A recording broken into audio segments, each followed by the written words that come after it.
Avec un sang-froid impressionnant, une femme, témoin d'une atroce agression de Jacques Ranson, a fait part de son vécu pour le documentaire Faites entrer l'accusé, diffusé sur France 2 au mois de mai 2021. Un homme terrifiant qui revient sous les projecteurs médiatiques en raison de son procès en appel pour le meurtre d'Isabelle Ménage, 20 ans, en 1986. Dans l'émission télévisée, on peut voir la brutalité et la dangerosité de cet homme qui avait été condamné déjà en 2018 pour les meurtres de deux autres femmes, Moctaria Chaïb et Marie-Hélène Gonzalez, trahies par son ADN.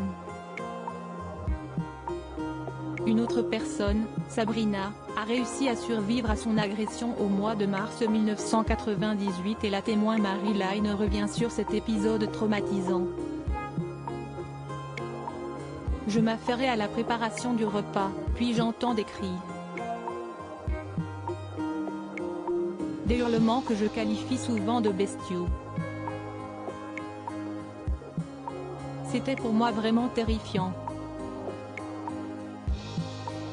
Je sors de chez moi et sur mon pas de porte, j'arrive à comprendre que le bruit vient juste en face de mon habitation.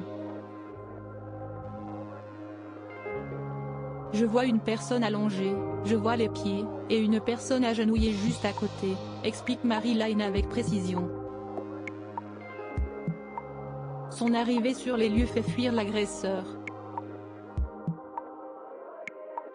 Je vois qu'il a dans les mains un couteau avec une lame conséquente. Je réalise que ce sont, non pas des coups de poing mais des coups de couteau. Parce qu'il y avait du sang partout. La scène est si violente qu'elle en oublie le visage de son auteur. À partir de ce moment-là, j'ai un blanc. J'étais quand même choquée de cette scène qui était vraiment horrible, terrifiante. Et le sentiment surtout que la personne qui était justement en train d'agresser la petite Sabrina était vraiment déterminée à la tuer. Malgré l'horreur, la présence de cette habitante a sauvé la vie de la jeune femme. Ce soir-là, Jacques Ranson a donc violemment agressé Sabrina à Perpignan, 3 mois après avoir tué et mutilé Moctaria Chaïb, âgée de 19 ans, comme elle. Une dame est venue me sauver la vie, avait déclaré la jeune femme lors du procès.